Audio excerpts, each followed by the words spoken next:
Right, team, and everybody, and thank you for joining us. Um, Today's webinar, I'm really excited because I get to interview the wonderful Lucy from TLT. For those of you that don't know me, my name's Melisande Foster, or Mel for short, and I'm responsible for our customer experience here at WorkBuzz. WorkBuzz is an employee listing platform. We are here to help gather employee feedback and voice and turn that insight into action. And as I mentioned, I am not alone by any means of today because let's be honest, WorkBuzz, as great as we are, is not an award-winning law firm.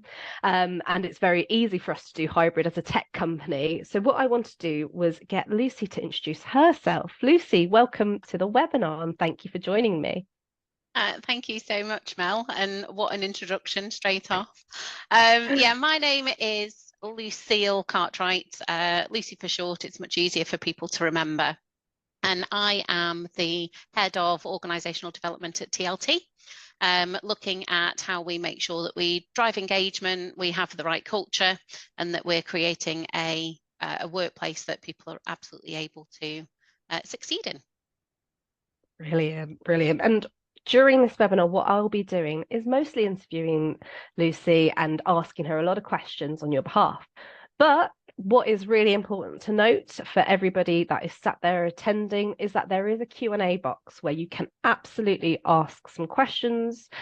Please feel free to pop anything in there that you'd like answered, and we will do our best to come and cover those questions as we go through the webinar. But don't worry, I also have plenty of questions prepared for Lucy. As always, WorkBuzz is full of all the questions that you can imagine. And yeah, there's some things that we want to kick off with. But if you have any questions that arise as we continue our conversation, please just pop them in the Q&A and I'll get there when I can. Okay, so Lucy, first question really from us was about what kick-started your current employee engagement journey? Did you have any particular main drivers or challenges at that point in time? What was the catalyst? So I joined TLT back in 2019, and what I was faced with was a number of data points, but actually we didn't have a formal colleague voice mechanism. We were using metrics as you'd expect us to, your leavers data, exit interview, but actually what we didn't have was a formalized colleague voice, something that we could run as and when we felt it was right to do.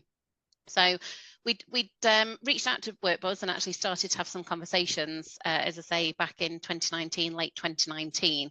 And everyone will remember what happened in early 2020, which then significantly changed, of course, our focus. So I guess the starting point was knowing that there was a gap in our data, but then what really kind of drove it forward was the pandemic and an opportunity for us to work with WorkBuzz, who kindly offered us a free survey. Thank you so much for doing that. We were very thankful for that, because what we were then able to do was really find out how our people were feeling about the current situation.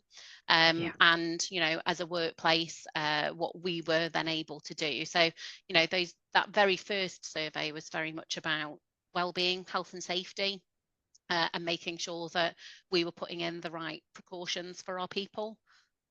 And that was very much the driver. We've moved past that now. I'm not saying that COVID doesn't exist. Of course it does.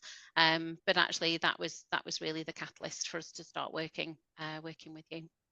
Brilliant, brilliant. That really helps bring it to life. And I think for me, what that demonstrates and what's really important to note is employee listings all fair and well, but it's when it's most important is in the times where you're up against really tough times, because that's when employees want to have a voice, they want to share more. And I think that's absolutely the time when we saw it really come to the forefront in COVID of what could we do for the greater good, what could we do for other organizations that could help them see what their people needed at such a tough time for so many people. So I'm glad that you took us up on the offer, and then obviously we're here today, aren't we? So a few years on from COVID, I had a child in October 2019, so anybody that knows me alongside that, he's no baby anymore, but to come through almost 4 years later, it gives you a real sense of how much has changed over that time and how much we did adapt. Yeah. So obviously you started with that one COVID survey, but in terms of your engagement survey cycle, what does that look like now? And do you use pulse surveys? How do you listen at this point?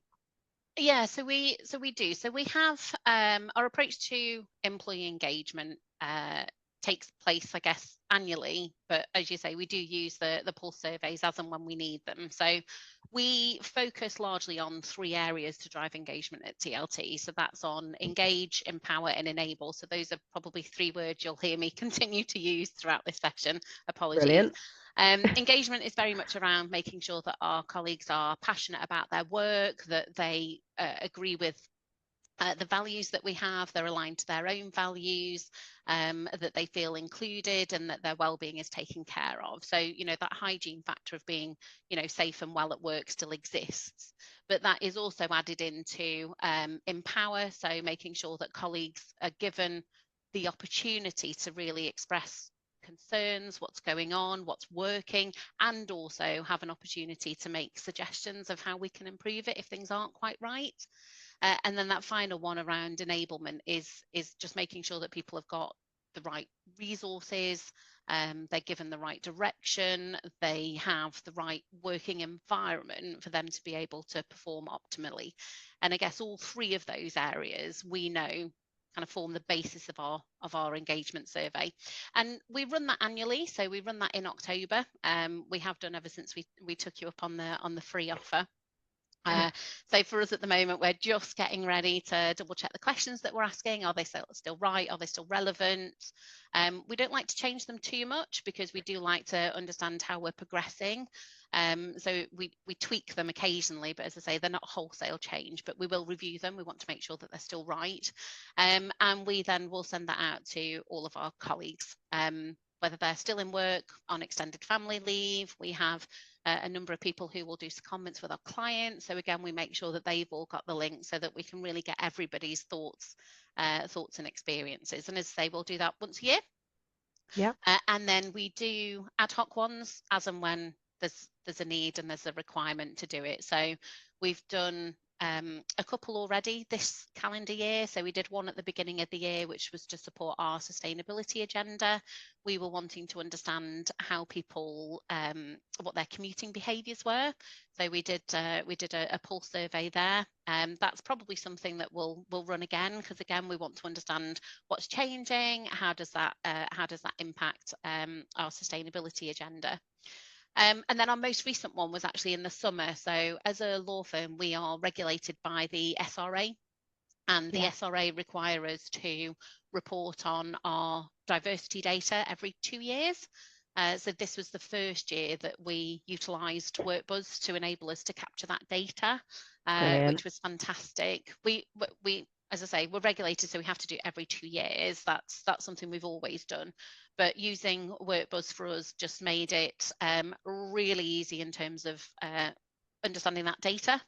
And again, because we're using WorkBuzz for our annual survey, it makes sense that that just becomes our platform. People get really confident knowing that the details are anonymous, they're not shared back with us, which, particularly for the diversity data, might mean that some people are more comfortable and willing to share than they are if it is through our own kind of HR platforms where it's connected to your employee ID, etc. So we've used it, as I say, a couple of times in this calendar year already. Brilliant. I think that's really, really helpful, is in what you're demonstrating is how quickly, when a platform becomes familiar, that it's easier as that end user, as that employee that's feeling a little bit nervous about things, to just give that honest feedback. Because I've seen this before, or other people have spoken about this, and it's within my understanding of a brand that I understand and have seen before, that's not quite our organization that has supported it, and we've ran it before. So I love that, and how you've brought to life how you can use the platform in so many different ways. We always try to coach our clients, and I think when you first join us as new client, it's quite difficult to understand the myriad of ways you can use a survey platform. But the fact that you've done something on commuting that has helped you generate like the emissions that you're generating and understand the number of those. You can measure something from it as well that can go into your annual reports, especially other things like your reporting to the SRA. Those elements are so critical in terms of its employee listening, and making sure that they've got a voice, but reporting upwards, which is critical for every business, different aspects. And I think they're really good examples of how you can utilize a tool like WorkBuzz to get that information surfaced, because it can be quite a nightmare, let's say, trying to calculate emissions from a central perspective, if you're trying to do that by yourself, back of a notepad and try to, yeah. Did Bob cycle or did he drive? Yeah, yeah. Yeah. Yeah. Yeah. What I really love about your approach, and every time we've spoken about TLT, you always have some amazing ways of communicating things across, and even that engage, empower, enable. It's the way that you do things like this that I think creates it into a really simple way, and enables you to demonstrate to your people how things are linked through. With you crafting your survey like that, have your results really helped you really focus on those 3 focus areas and kind of act on feedback from those? Yeah, definitely. So knowing that that was our approach to engagement, and again setting the survey out so that we know we've got questions that are linked into that. What we have been able to do is, again, as I said to you before, we haven't changed questions significantly, which then means we are able to track over time. So we have been able to see that in those really critical parts of those 3, we are able to see progress. Now, we're really pleased currently with our results. We are up in the 80s as an engagement result in 2 of them. One of them, we're desperate to get over that 80. We're at 78 in the last survey. So that'll be something we've focused on a lot in the last 12 months around what are we doing, what actions are we taking on the back of the last survey, so that we can really start to see that increase. So that point in time, and again, checking how we continue to go over is important. I do think just keeping it really simple for people does help. Everyone's busy. We're no different to everyone else who's been able to join us today. And thank you for doing that, because I know you'll be really busy and this will be, a big chunk out of your day. But everyone's the same, and therefore having something that people can easily go away with and kind of go, right, okay, I understand that. I understand the connection it has to our values, to what we're wanting to achieve, to the strategy is important. We do have we have a bit of a mix. The colleague engagement survey is very much around everybody sharing their thoughts and experiences, their opinions. But I also go to the exec board every year and share the results, share the analysis. We have lots of debates around that table about what we should be focused on. Are we seeing the difference in the areas that we set out to in the previous year? And not only are they being held accountable for some of those results, but they're also involved then in helping to shape some of the areas that we want to focus on. And how do we then start to communicate that down so that people know that what they're saying, what their experience is being taken into consideration as part of those plans. And we will do that throughout the year. So as I say, we're just about to approach our annual moment in time, but actually it's about how we continue to talk about that throughout the year. I love that. And I think we've just had a question come through from Deborah as well. If you don't mind, we'll try and answer in the same piece, because what you're saying around you trying to distill it from ELT downwards, it comes up with this quite normal question around passing the data and figuring out what are the messages that you report back to employees, how long does that take, how soon after it's complete. It sounds like, especially for you, like many of our clients, that there's a little bit of looking down the hierarchy and thinking about the messaging per level. Is that fair to say, or is that how would you kind of answer Deborah's question here? So we'll start with the exec. We share that. We then go out as a firm wide with the overall. So what are the themes? We're not sharing the entire survey results. It's a what are the themes? Top level, top level. What are the big things that people are generally talking about?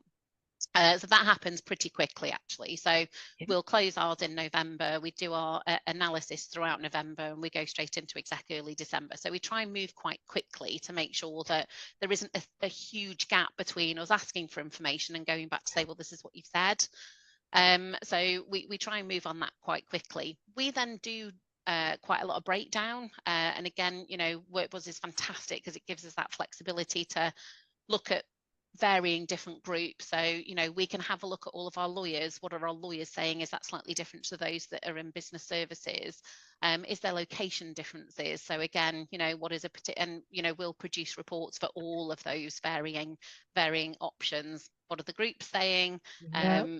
So we will look at that to try and understand what needs to be looked at a firm level, because there will be some firm stuff that we've got the opportunity, things that we can kind of deliver and take action on centrally, but actually a lot of the real difference sits in those groups. So in those team leaders in those locations that are very specific to the type of work that they're doing. There are peaks and troughs in most people's years. What does that look like, and how do we then focus our support dependent on what a particular team is going through at that particular time? So I don't think there's a one size fits all. I think it's very much around looking at your data and reviewing what can be done centrally, but actually what needs to be locally, either in the physical office environment or indeed at a team level. Completely agree. And I think for me, timeliness is critical in this, as in I've seen organizations surveys completely die because of the lack of closing the feedback loop and saying, oh, this is what you actually said to us. I know somebody at the moment that's working somewhere where they've filled out a survey in June and they still haven't heard the results. So don't let that be you, would be my feedback as well. My little best practice tip. I think it's important that we go through the hierarchy. It's important we get the messaging and we're aligned, but it's about planning and putting things in people's diaries well ahead of time as well, which I think at TLT you're very seasoned at, because it's really staple. We'll do this in October. This is when you're going to hear from us. Lucy's going to come to the board at this date.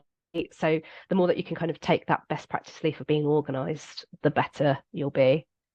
If I can add as well, I think one of Yeah. the things that really works well for us, again, in terms of that timing, which we've done a bit of thinking about before we decided on October, is at what point budgets happen. Because if you get some information that might be quite costly for the firm, you really want to make sure that that's planned in to budgets for the following year to be able to deliver against it. If you're really wanting to have action and see change, sometimes budget is needed to help us do that, and therefore making sure that that is in your thinking in terms of timing, I think, is really beneficial. That's so important, isn't it? Budget season. Let's be honest, everybody else is very good at playing this game, and HR, we've been slow to catch up on some of this and go, oh, okay, yeah, we'll get there too. But no, I love that. I'm gonna, I think, answer one more question that's from the audience, if that's okay, Lucy. R. Bushel, do you do anything specific to make your senior leadership very visible to all colleagues across your question and demonstrate their commitment to responding to feedback? Really good question. So we do have an approach in terms of making sure that our leaders are visible in the survey. We do that in a couple of ways, and I think the first is that bit around just encouraging people to complete it. So whilst we will do a firm-wide communication through your intranet, it's coming soon, or it's just landed in your inbox, of course everyone gets their individual email to access it. We do also have all of our group leaders, all of our location heads will also follow up at some point whilst it's open to say, come on everybody, I'm really keen to hear what you've got to say. This is an opportunity to have your voice heard. So we do a lot of promotion through the leaders in that way, so that they again have got some stake in encouraging people to complete it. And we do that as well then when it comes to both those results and then action planning. So again, that tends to happen at a group level within team. So once we've done the firm wide and we're working with the teams, it is then down to that leader who will then take their teams through, this is what our team has said, how, these are the things that we're thinking we should be focused on. Here's another opportunity. Do you think these are right? Do you think we should be focusing on something else that you've told us about? And we'll use it in that way as well. But yeah, I completely agree. It's it's not just a essentially HR delivered feedback. It is about making sure people have got that link back into their line managers, into their partners. Yeah, and I think there's a bit of a follow-up there, just not it's not just to the survey, but the organisation as a whole. I think that applies across all your internal comms, as in using leadership voice. I come from internal comms background as well, so I would very often with ELT members try to focus on their own personal brand and what they can convey. That it doesn't have to be a carbon copy at all of the rest of the leadership team. They all have their own personalities and things to bring to the table. And especially with internal comms, what you can do is bring that to life a bit more. If leaders are better at communicating on video, put them on video. If they are better at writing, let them write. Like, find the right comms methodology for them in terms of the visibility to all colleagues. You've got to play into their strengths, I think. And that's something that I think, especially with Lucy saying around them supporting the survey, they're playing to their strengths because they are passionate about getting the results out and what they want to change. But I think that's across every part of the organisation where they live and breathe. Is that anything to add to that, Lucy? No, I think that's really right. We have champions in a lot of places for those that, where we've identified they have got a particular passion about it. And then, we use that for, again, more broadly than just the surveys, but in that, bringing your whole self, sharing a little bit more about people, stories, their own lived experiences about why they're passionate about it, really does make a difference. Oh God, yeah. And it's funny that you've mentioned that. It's literally just come off a call with our head of people science, John, and where we were just talking about the importance of leadership in this day and age and how quickly it shifted, actually. And we're seeing that across pretty much every client, that our expectations of leadership are not what they used to be. Kind of going just back onto certain questions that I thought I'd plan to ask you around employee engagement. You've mentioned about getting it in front of your workforce through promoting through leaders and teams. Is there anything else that you've done to make sure that your entire workforce, regardless of their hours, location, timings that they work and availability, get to see your survey or communications and follow-up communications about closing the feedback loop? How do you get it in front of people? Yeah, and this is one of the things, isn't it, around the way in which people have kind of changed their working working patterns, working ways. Yeah, We, on the back of our surveys, we made quite a significant difference to the way in which we now operate, using that data as a point. But it is about making sure that people have got access to the information as and when they need it. Now, some of that will be through team leaders, one-to-one conversations, some of it will be on intranet. I do think some of it then is about making sure that content is easily available for people to access as and when it's right for them. So that may not be in your typical 9 to 5 as what used to be. And certainly, for the law sector, professional services generally, I think pre-pandemic, most people were in the office most days, working yeah, flexibly, working in a hybrid manner just wasn't, not that it didn't exist, but it certainly wasn't the typical approach across a law firm. So that has had to be some of our thinking about how we make sure that everyone gets that opportunity. And, we do have to work quite hard at it. We do have to make a conscious effort. We talk a lot about intentional leadership, and that still remains part of, how we implement changes or how we communicate, just making sure that, we have got that conscious decision making, that conscious thought about not everyone's in the office right now, and not everyone might be in the office for the next week or 2 weeks, or yeah, maybe even a month. How do we then do that? How do we make sure that that's accessible? yeah. Love that. I think that's so important. Is it's really difficult sometimes when people aren't in front of you to remember everything and to think about those that aren't present. And I love that intentional leadership piece. It takes a huge change of your mind as a leader to be cognizant and aware of the people that aren't present with you. And I think it's a big skill for a lot of us to learn, frankly, because normally what's in front of you gets done, and you think about things that are right there. But if it's not, then how do you think about it? Um, Good question from Louise that I just want to see if we can answer, which is what steps do you take to keep colleagues up to date with action plans as the year goes on? Yeah, it's a great question, because as I Yeah. said before, it shouldn't be a moment in time. That's the end of it. We'll come and speak to you next year. And I think actually, if you took that approach, you're likely to see the numbers of those completing your surveys actually starting to die down. People want to know, I've said something, what's happening now. When we go out initially to kind of say these are the main themes that are coming through, we can't initiate all of that change and implement change that one that quickly. It does take time. So what we again make a conscious effort to do throughout the year is, when we are having a change, a new initiative, something that is connected to the very reason we're doing it, which is on the back of the survey, we will make sure that we mention, and it is this is one of the things, this is the theme that came through, this is now how we're doing it. And again, we'll feed that in throughout other things, because it's not just through us and our team around the survey itself. Unsurprisingly, IT comes out as a theme quite regularly every year, as one Poor of the top IT. things. I know, Yeah, yeah. yeah. They get a hard They time. love it though. Yeah. But what we then do is, when we know what the delivery plan looks like from the IT team, from our IT director, we will work in at what point they're going to happen throughout the year, and again work with their team, so that when they're talking out to our people about, okay, we've done this upgrade, or we've changed this process, it is on the back of the feedback. You Yes. told us in the survey this wasn't working, we've been working on it, we've now changed this process, removed this, whatever it is that they've done, and we'll connect it back into the survey at that point. So I guess what I'm trying to say is, we try and do it throughout the year at Yeah. appropriate points, but it's not just delivered through us in HR. It needs to go out to other teams that are helping to make, who are taking those actions to make the change. That's so important, isn't it? As in, it's not centrally led. It's not an HR thing. Engagement is everybody's thing, and Yeah. line managers, it is your responsibility to communicate that action plan back to your teams and get them involved. This is like a very common problem, obviously, in our space, and something that we're actually working quite hard on trying to update.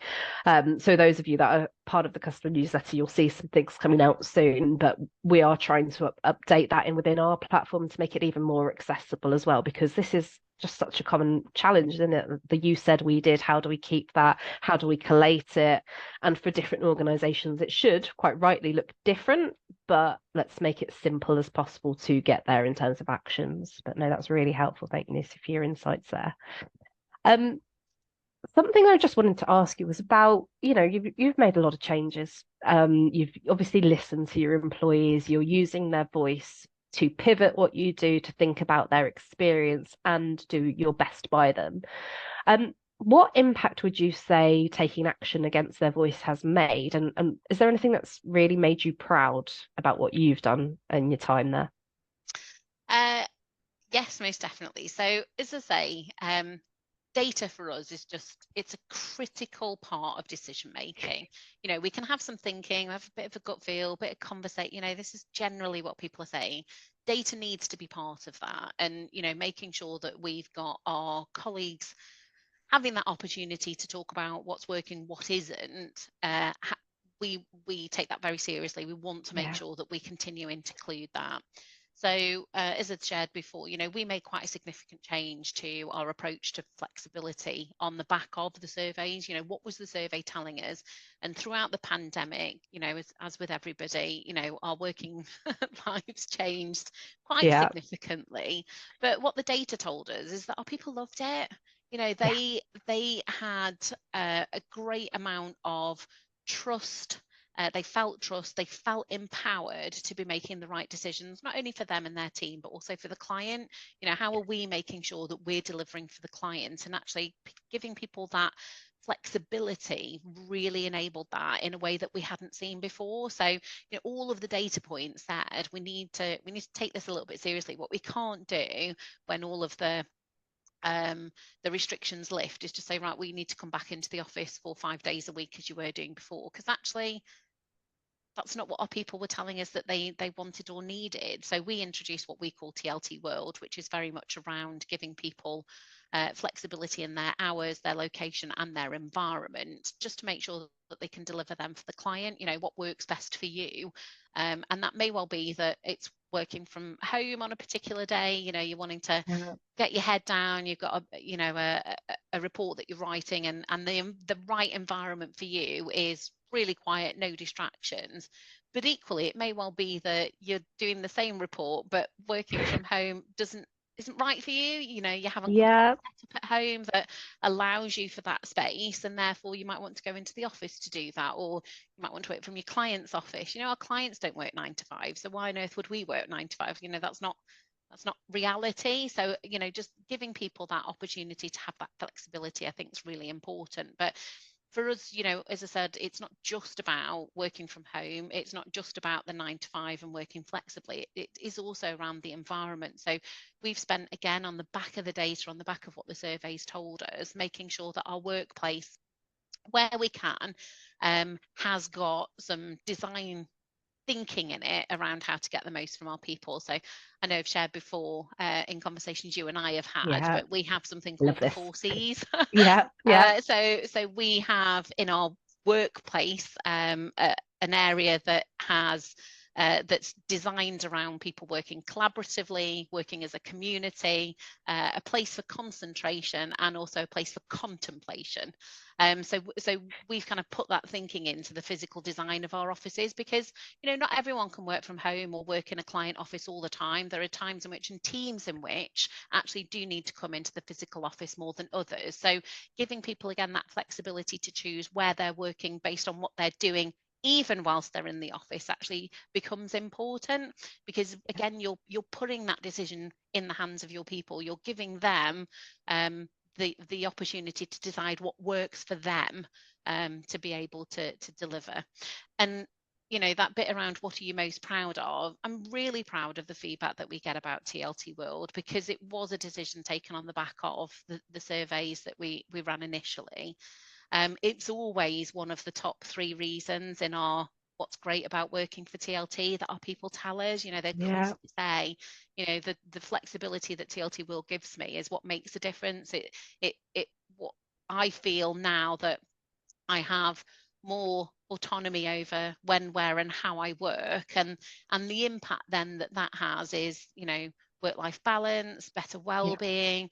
You know, the amount of people that talk about their opportunity to spend more time with their kids, you know, as a mother of 3, it just Gets you. um it Yeah. does, yeah. But I think, you know, Yeah. the fact that we've been able to use the data through the survey to make some really important decisions about enabling people to make the right decisions for them to choose when, where, and how they work, yeah, it does make me really proud.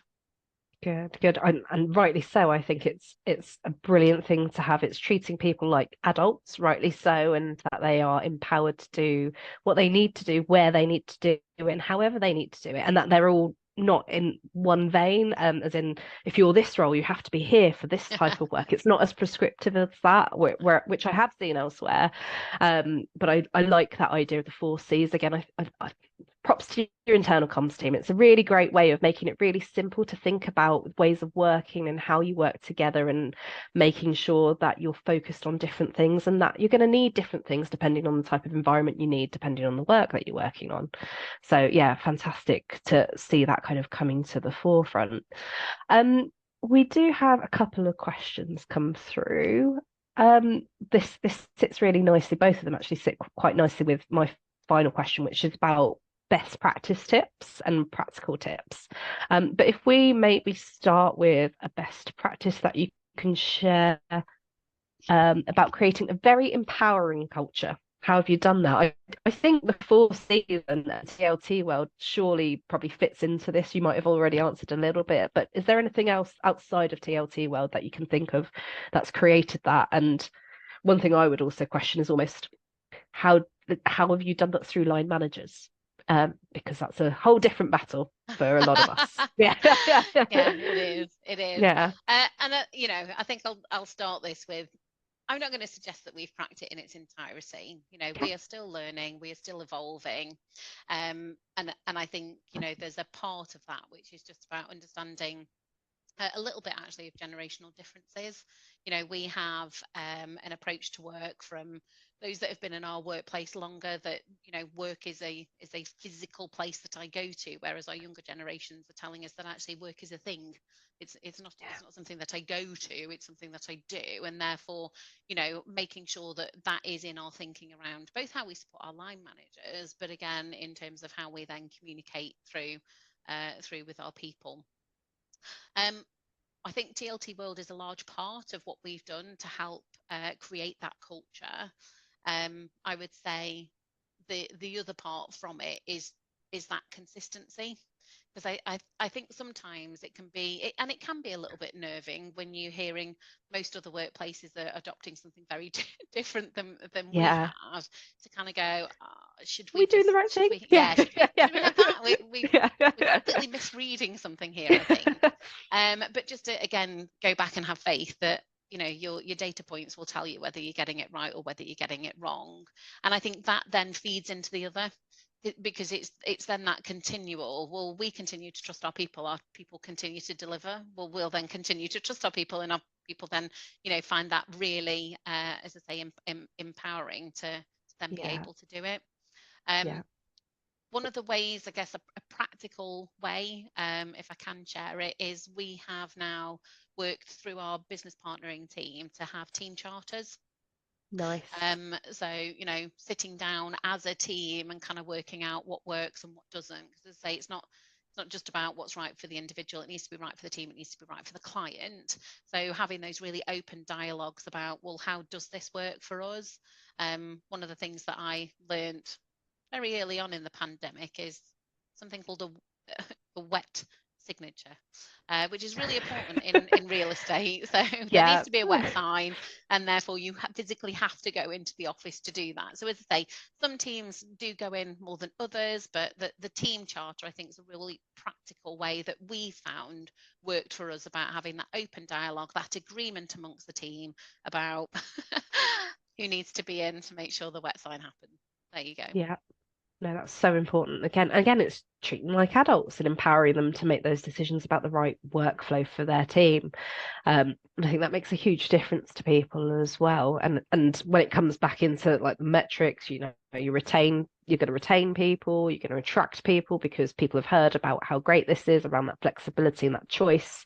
And when it comes to productivity, which we're seeing as becoming more of an HR problem than ever before this year, it drives that, because people will be productive if they're happy and engaged. It's that kind of spin round, isn't it, as well?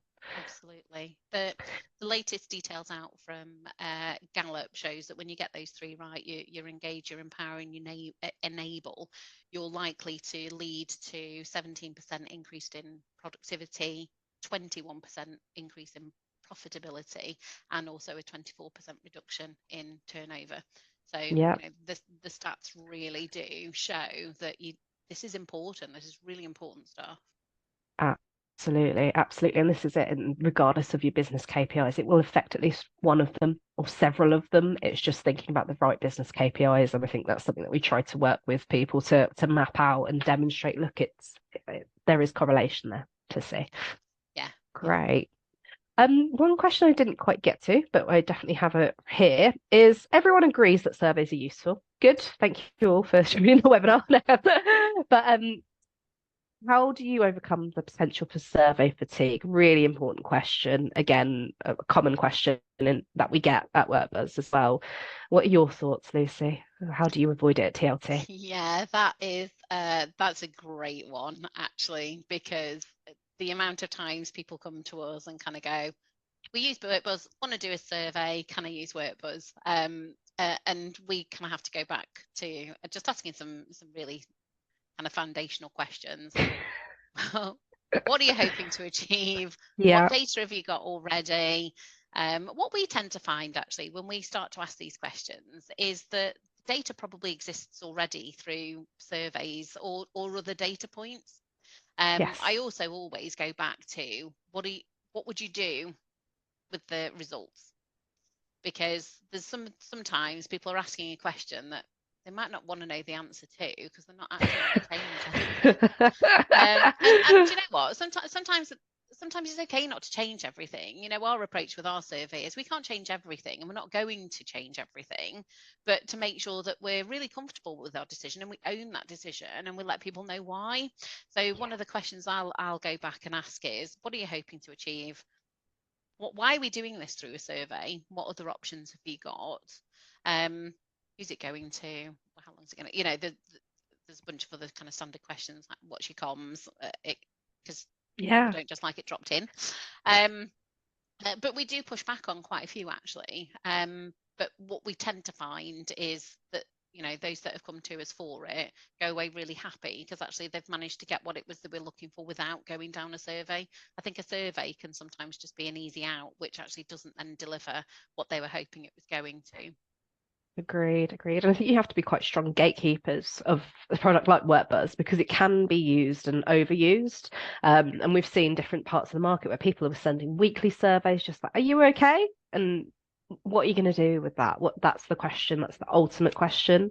And I think with survey fatigue in particular, it's about making sure you're taking action, which I think at TLT for all your employees, it's clear to them the impact that their voice has on you doing something and you acting as an organization and that they're listened to. So you don't really experience survey fatigue because they can see the positive outcome of it.